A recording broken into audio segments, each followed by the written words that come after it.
పెళ్లి మండపం మొత్తం పూలతో అందంగా అలంకరించి ఉంది. రంగురంగుల లైట్లు మెరుస్తున్నాయి. బంధువుల సందడి, మంగళ వాయిద్యాల శబ్దం, పెళ్లి పాటలు, ఆ ఇంట్లో పండుగ వాతావరణం కనిపిస్తోంది. కాని ఆ ఆనందం మధ్యలో ఒక మూలన కూర్చున్న సావిత్రి మాత్రం మౌనంగా కన్నీళ్లు తుడుచుకుంటోంది.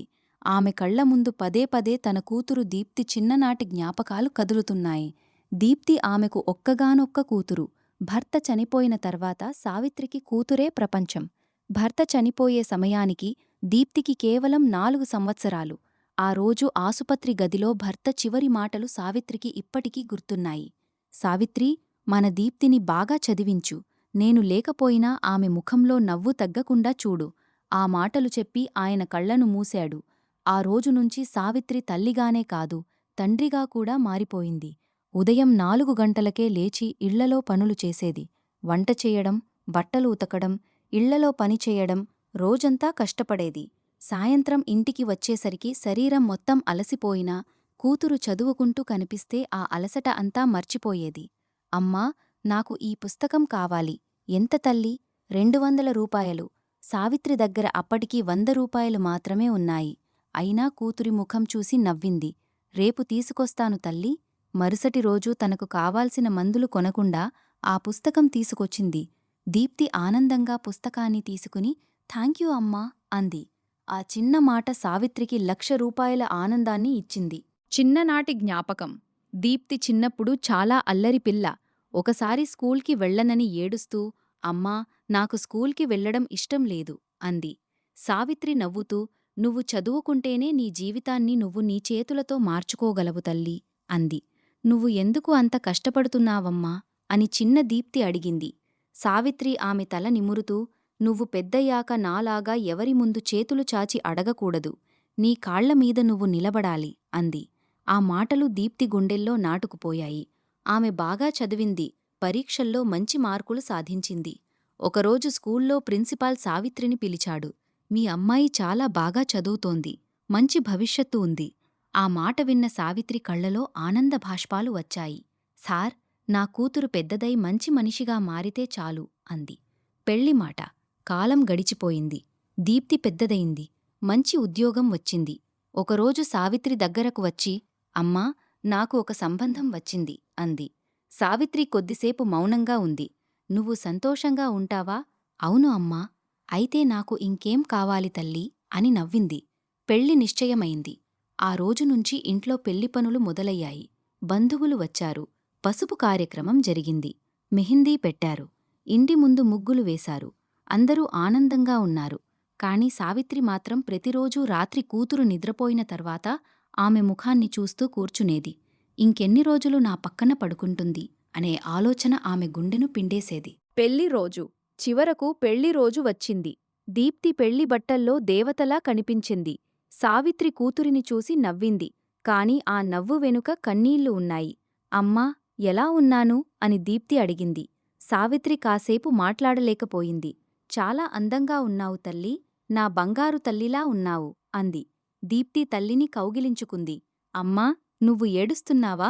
లేదు తల్లీ, సంతోషంతో కళ్లల్లో నీళ్లు వచ్చాయి అని సావిత్రి అబద్ధం చెప్పింది. అప్పగింతల సమయం. పెళ్లి పూర్తయింది. అందరూ ఎదురుచూస్తున్న ఆ క్షణం వచ్చింది. అప్పగింతలు. దీప్తి తల్లి దగ్గరకు వచ్చి కూర్చుంది. సావిత్రి కూతురి చేతులను తన చేతుల్లోకి తీసుకుంది. ఆ చేతులను చూసి ఆమెకు ఒక జ్ఞాపకం వచ్చింది. చిన్నప్పుడు ఇదే చేతిని పట్టుకుని స్కూల్కి తీసుకెళ్లేది. రోడ్డుపై పడిపోతే ఇదే చేతితో లేపేది. జ్వరం వచ్చినప్పుడు ఇదే చేతిని పట్టుకుని రాత్రంతా కూర్చునేది. ఈరోజు మాత్రం ఆ చేతిని మరొక కుటుంబానికి అప్పగించాల్సి వచ్చింది. సావిత్రి కన్నీళ్లు ఆపుకోలేకపోయింది.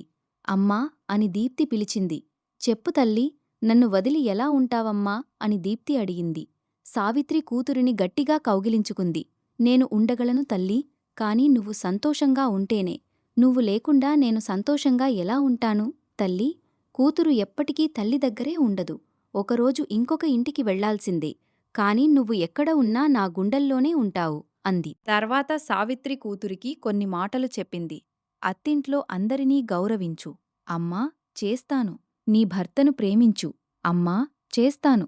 కాని ఒక విషయం మాత్రం ఎప్పటికీ మర్చిపోకు. ఏంటి అమ్మా? ఎవరినైనా సంతోషపెట్టడానికి నీ ఆత్మగౌరవాన్ని మాత్రం వదులుకోకు. దీప్తి తల్లివైపు చూసింది. సావిత్రి కొనసాగించింది. కష్టం వచ్చినప్పుడు వెంటనే కన్నీళ్లు పెట్టుకోకు. ముందుగా సమస్యను అర్థం చేసుకో. అవసరమైతే నాకు ఫోన్ చెయ్యి. అమ్మా, నేను నీకు భారంగా మారకూడదనుకుంటున్నాను. నువ్వు నాకు ఎప్పుడూ భారమే కాదు తల్లీ. నువ్వు నా జీవితం. తల్లి చివరి మాటలు. సావిత్రి తన గదిలోంచి ఒక చిన్న పెట్టె తీసుకొచ్చింది. దీప్తికి ఇచ్చింది. ఇది ఏంటి అమ్మా? తెరిచి చూడు. దీప్తి పెట్టె తెరిచింది. అందులో ఒక చిన్న బంగారు గొలుసు ఉంది. అమ్మా, ఇది ఎక్కడిది? సావిత్రి నవ్వింది. నీ నాన్న నాకు పెళ్లి సమయంలో ఇచ్చిన గొలుసు. అయితే ఇది నీ దగ్గరే ఉండాలి కదా? ఇప్పటివరకు నా దగ్గర ఉంది. ఇకనుంచి నీ దగ్గర ఉండాలి. అమ్మా, వద్దు, తీసుకో తల్లీ అని సావిత్రి తన చేతులతో కూతురి మెడలో వేసింది. నీ నాన్న నిన్ను చూడలేకపోయాడు. కాని ఆయన ఆశీర్వాదం నీతో ఉండాలి అని చెప్పి కూతురి నుదుటిపై ముద్దు పెట్టింది. కూతురు బయలుదేరే క్షణం. కారు సిద్ధంగా ఉంది. దీప్తి కారులో కూర్చుంది. సావిత్రి మాత్రం కదలకుండా నిలబడి ఉంది. అమ్మా, నువ్వు కూడా రావా అని దీప్తి అడిగింది. సావిత్రి నవ్వుతూ, నీ అత్తింటికి నిన్ను పంపించడానికి వచ్చాను తల్లీ. అక్కడికి నాతోపాటు వస్తే నీ కొత్త జీవితం ఎలా మొదలవుతుంది అంది. కారు కదిలింది. దీప్తి కిటికీలోంచి చేతులు ఊపింది. అమ్మా, ఫోన్ చేస్తాను. చెయ్యి తల్లీ, రోజూ చేస్తాను. అది చాలు. కారు దూరంగా వెళ్ళిపోయింది. సావిత్రి మాత్రం అదే చోట నిలబడి చూస్తోంది. కారు కనిపించకుండా పోయింది. అప్పుడు ఆమె గుండెల్లో దాచుకున్న బాధ మొత్తం బయటకు వచ్చింది. తల్లీ, నిన్ను పెంచిన ఈ చేతులు ఈరోజు నిన్ను పంపించాయి. కాని నా గుండె మాత్రం నిన్ను పంపించలేకపోతోంది అని ఏడ్చింది. కూతురు లేని ఇల్లు. ఇంట్లోకి అడుగుపెట్టగానే సావిత్రికి అన్నీ కొత్తగా అనిపించాయి. నిన్నటి వరకు దీప్తి గదినుంచి వినిపించిన నవ్వులు లేవు. ఆమె పుస్తకాలు అలాగే ఉన్నాయి. బొమ్మలు అలాగే ఉన్నాయి. కుర్చీమీద ఆమె దుపట్టా ఉంది. మంచం మీద ఆమె చిన్ననాటి ఫోటో ఉంది. సావిత్రి ఆ ఫోటోను చేతిలోకి తీసుకుంది. తల్లీ, నువ్వు చిన్నప్పుడు నన్ను వదిలి ఒక్క నిమిషం కూడా ఉండేదానివి కాదు. ఇప్పుడు మాత్రం ఇంత దూరం వెళ్ళిపోయావు అని కన్నీళ్లు పెట్టుకుంది. ఆ రాత్రి ఆమెకు నిద్ర రాలేదు. దీప్తి చిన్నప్పుడు నిద్రపోయే వరకు పాడిన జోలపాట గుర్తొచ్చింది. ఆమె ఒంటరిగా కూర్చుని అదే పాటను మెల్లగా పాడింది. కాని ఈసారి ఆ పాట వినడానికి కూతురు లేదు. ఒక ఫోన్ కాల్. రాత్రి 12 గంటలకు ఫోన్ మోగింది. అమ్మా, అది దీప్తి గొంతు. సావిత్రి వెంటనే ఫోన్ తీసుకుంది. ఏమైంది తల్లీ? ఏమీ లేదు అమ్మా, నీ గొంతు వినాలని ఫోన్ చేశాను. సావిత్రి కన్నీళ్లను దాచుకుంటూ, బాగున్నావా? బాగున్నాను. తిన్నావా? తిన్నాను అమ్మా. అత్తయ్య ఏమైనా అన్నారా? లేదు. భర్త నీతో బాగా మాట్లాడుతున్నాడా? చాలా బాగా మాట్లాడుతున్నాడు అమ్మా. సావిత్రి గుండెకు కొంచెం ప్రశాంతత వచ్చింది. అయితే నాకు ఇంకేం కావాలి తల్లీ? అమ్మా, చెప్పు. నిన్ను చాలా మిస్ అవుతున్నాను. ఆ మాట విన్న సావిత్రి కళ్లలో నీళ్లు తిరిగాయి. నేను కూడా తల్లీ. ఇద్దరూ కొద్దిసేపు ఏమీ మాట్లాడలేదు. ఫోన్లో ఒకరి ఏడుపు మరొకరికి వినిపించింది. కొన్ని నెలల తర్వాత దీప్తి తన అత్తింట్లో అందరితో ప్రేమగా కలిసిపోయింది. తన భర్తను అర్థం చేసుకుంది. అత్తమామలను గౌరవించింది. అప్పుడప్పుడు తల్లిని చూడటానికి వచ్చేది. ఒకరోజు ఇంటికి వచ్చి తల్లి ఒడిలో తల పెట్టుకుంది. అమ్మా, ఏమైంది తల్లీ? నువ్వు అప్పగింతలప్పుడు చెప్పిన మాట ఇప్పుడు అర్థమైంది. ఏ మాట? కూతురు పెళ్ళి అంటే తల్లి తన కూతురిని కోల్పోవడం కాదు, మరో ఇంటికి పంపించడం మాత్రమే. సావిత్రి చిరునవ్వు నవ్వింది. అదే తల్లీ. దీప్తి తల్లి చేతులను పట్టుకుంది. ఈ చేతులు నాకోసం ఎంత కష్టపడ్డాయో నాకు ఇప్పుడు అర్థమవుతోంది అని కన్నీళ్లు పెట్టుకుంది. సావిత్రి కూతురి కన్నీళ్లు తుడిచింది. నువ్వు సంతోషంగా ఉంటే చాలు తల్లీ. తల్లి చేసిన త్యాగాలకు పిల్లలు తిరిగి ఏమీ ఇవ్వాల్సిన అవసరం లేదు. అయితే నేను నీకు ఏమివ్వాలి అమ్మా? ఒక్కటే ఇవ్వు. ఏంటి? నువ్వు ఎప్పుడూ సంతోషంగా ఉండు. దీప్తి తల్లిని గట్టిగా కౌగిలించుకుంది. ప్రతి తల్లి తన కూతురిని చిన్నప్పటినుంచి గుండెల్లో పెట్టుకుని పెంచుతుంది. ఆమె మొదటి అడుగును చూస్తుంది. మొదటి మాట వింటుంది. మొదటి స్కూల్ డ్రెస్ వేస్తుంది. ఆమె మొదటి విజయాన్ని చూసి గర్వపడుతుంది. కాని ఒకరోజు అదే కూతురిని పెళ్లి చేసుకుని మరో ఇంటికి పంపాల్సి వస్తుంది. అప్పగింతల సమయంలో తల్లి చేతులు కూతురి చేతులను వదిలేస్తాయి. కాని తల్లి గుండె మాత్రం కూతురి చేతిని ఎప్పటికీ వదలదు.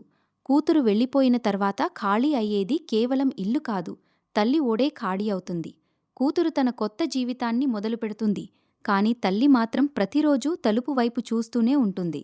నా తల్లి ఎప్పుడు వస్తుందో అని ఎదురుచూసే కూతురి కంటే నా కూతురు ఎప్పుడు వచ్చి నా ఒడిలో తల పెడుతుందో అని ఎదురుచూసే తల్లి గుండె ఆవేదన మరింత గొప్పది. అప్పగింతలు అనేది కేవలం ఒక ఆచారం కాదు, ఒక తల్లి తన గుండె ముక్కను కన్నీళ్లతో మరో ఇంటికి పంపించే క్షణం.